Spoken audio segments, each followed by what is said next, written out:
lodare, benedicere, predicare, laudare. Chers amis, bonsoir. C'est le dimanche de la Divine Miséricorde. Et vous le savez sans doute, depuis l'an 2001, à la demande du Saint-Père, le pape Jean-Paul II, le premier dimanche après Pâques est consacré à méditer ce grand mystère, mystère de la Divine Miséricorde. Et je pense que cela doit se faire toujours en lien avec les textes de la liturgie de la parole de chaque dimanche. Et tout le lien est trouvé là. En ce jour, nous célébrons le deuxième dimanche de Pâques. Et l'écoute des récits d'apparition de Jésus, après justement sa résurrection, manifeste toujours quelque chose de très remarquable pour chacun d'entre nous. Et celui que nous méditons en ce jour met particulièrement en exergue l'idée même du doute qui conduit véritablement à la foi. Le doute qui conduit à la foi. Et cela part de ce fait que quand les disciples ont été face à cette résurrection de Jésus, leur première réaction n'a pas été d'abord de croire, mais de chercher plutôt une véritable explication. C'est pourquoi, dit-on, les soldats avaient quitté le tombeau pour répandre ce bruit que le corps de Jésus avait été dérobé par ses disciples. Et vous le voyez, le dimanche dernier, nous l'avons médité. Marie-Madeleine elle-même, nous l'avons vue. Quand elle le cherchait dans le tombeau vide et qu'elle s'était retournée et l'ayant aperçu, sans le reconnaître, elle va le prendre comme le jardinier de cet espace-là, le tombeau. Mes chers frères et sœurs, la première impression que les disciples avaient ressentie devant le phénomène de la résurrection, c'était justement de croire que quelqu'un avait effectivement déplacé le corps de Jésus. Quand on parle du tombeau vide, il y a lieu véritablement de se focaliser sur le témoignage que nous livre l'évangéliste Saint Jean. Il nous dit ceci, et je le cite. Le premier jour de la semaine, les disciples, Pierre et celui que Jésus aimait, ces deux disciples-là vinrent au tombeau. Jean, se penchant, aperçoit les linges à terre, et Pierre, se penchant à son tour, vit les linges gisant à terre et le sanctuaire qui avait recouvert la tête, non pas avec les linges, mais roulé à part, dans un endroit différent. Voici un texte fondateur. Et on se rend compte qu'avec Jean, les disciples ayant approché le tombeau ont vu les linges jetés à terre, comme si réellement quelqu'un revêtu du suaire s'était levé du tombeau pour sortir, ou si vous voulez, comme si des disciples étaient venus pour sortir le corps et faire croire l'idée de la résurrection. Laissez-moi vous dire, en réalité, quand nous regardons de près, on peut constater que le doute des disciples, qui revient à chaque instant, aboutit à une révélation. La révélation même de la résurrection de notre Christ, qui nous transporte tous dans ce grand mystère de Dieu. Parlant de ce mystère de Dieu, il y a, pour ainsi le dire, trois principaux faits qui nous invitent à y entrer plus profondément. Et le premier de ces faits, c'est lorsque l'évangéliste Jean, accompagnant Pierre, arrive le premier au tombeau et voit qu'il est vide. Il vit le tombeau vide et il crut, nous dit-il. Jean ne s'est pas borné à croire tout de suite que le Christ avait été enlevé ou déplacé. Non. Mais il a vu que le Christ n'était pas là dans le suaire. Il a vu ces linges et ce linceul qui entouraient le corps de Jésus totalement vide, sans avoir été jeté à terre, sans avoir été déplacés. Ils étaient simplement affaissés sur eux-mêmes pour sortir, ce qui manifeste réellement que le Christ n'a pas été déplacé. Il ne s'est pas réveillé lui-même pour sortir du tombeau. Mes chers frères et sœurs, il avait disparu de notre monde pour entrer dans un monde nouveau. Et c'est bien ce qu'a cru Saint Jean quand il a vu le tombeau vide et les linges affaissés sur eux-mêmes. Je parlais tantôt du premier fait. Le second fait, c'est précisément celui que rapporte Saint Luc dans son évangile avec plus de précision.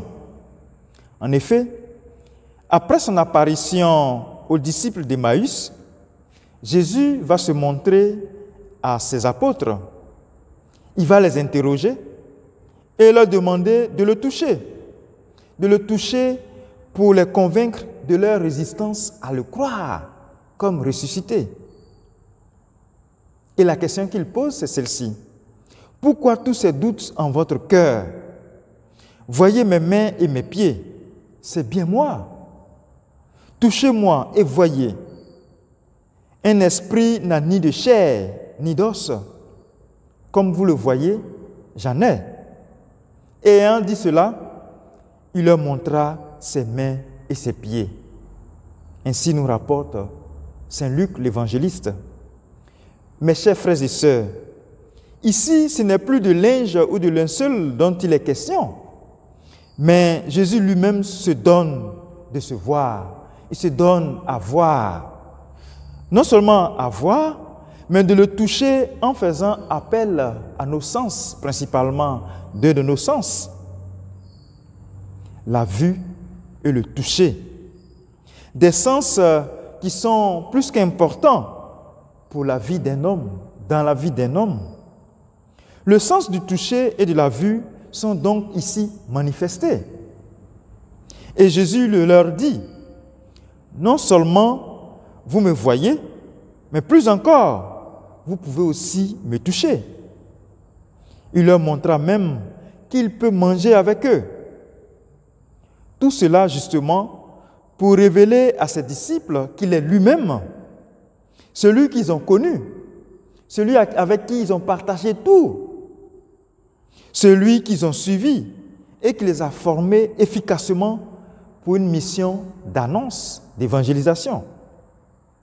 C'est ainsi qu'il leur a introduit réellement toute la vérité même de sa résurrection. Aucunement, mes chers frères et sœurs, aucunement, il n'a pas pris un nouveau corps de remplacement. C'est son propre corps, celui-là même qui est né de la Vierge Marie, notre mère, celui qui a été bafoué sur la route de Jérusalem, celui qui a été flagellé, crucifié, ce corps qui est mort sur la croix. C'est bien ce corps-là qui est ressuscité aujourd'hui. C'est notre grâce, c'est notre victoire. Le troisième et le dernier fait, enfin, nous invite à entrer plus profondément dans le mystère même de Dieu. C'est celui dont nous parle réellement l'Évangile, celui que nous avons entendu. Il s'agit de l'épisode de l'apôtre Thomas. Saint Thomas, lui aussi, participe au doute. Au doute et d'une certaine manière, de façon plus véhémente que les autres. Puisque quand les disciples lui disent qu'ils ont vu Jésus, lui à son tour va répondre, « Si je ne vois pas la trace des clous de ses mains, si je ne mets pas ma main dans son côté, non, je ne croirai pas. » Et alors seulement Jésus apparaît. Jésus apparaît et le satisfait de sa demande. Jésus dit ceci, « Avance ta main, mets ton doigt dans la trace des clous et mets ta main dans mon côté.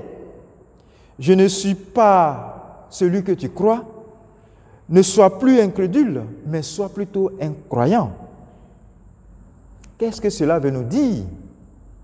Cela veut dire en réalité que Thomas a non seulement vu le Christ, mais il a touché. Il a touché le cœur de Jésus. Il a touché son côté ouvert, l'endroit par lequel ont coulé l'eau et le sang au moment même de sa crucifixion. Thomas a donc touché le côté du Christ et il a vu que c'était bien lui, le Christ, notre ressuscité. Mes chers frères et sœurs, toute cette recherche autour de la résurrection, tous ces moments-là où le doute envahit les disciples, tous ces moments-là trouvent solution. Ces moments se résolvent finalement dans la plus belle affirmation, l'affirmation même de notre foi. Nous disons, mon Seigneur et mon Dieu. C'est ce qui nous fait ressortir cet évangile. Jésus s'est offert pour être vu et mieux, pour être touché. Et quand Thomas a touché le corps du Christ, il a été rempli de cette immensité, l'immensité même de la foi, l'immensité même de la lumière de notre Dieu. Il a vu ce corps glorieux, ce corps de Dieu, en disant, mon Seigneur et mon Dieu. Nous aussi, nous devons prier. Prier toutes les fois où nous recevons le corps du Christ. Prier toutes les fois où nous avons à recevoir le corps du Christ dans la célébration même de l'Eucharistie. Que nous puissions, au moment où nos lèvres touchent le corps de notre Christ, que nous puissions crier au fond de notre cœur, mon Seigneur et mon Dieu. C'est là la foi, la vraie foi, celle qui nous conduit dans la lumière de notre Seigneur. Qu'il en soit ainsi pour chacun d'entre vous. Amen.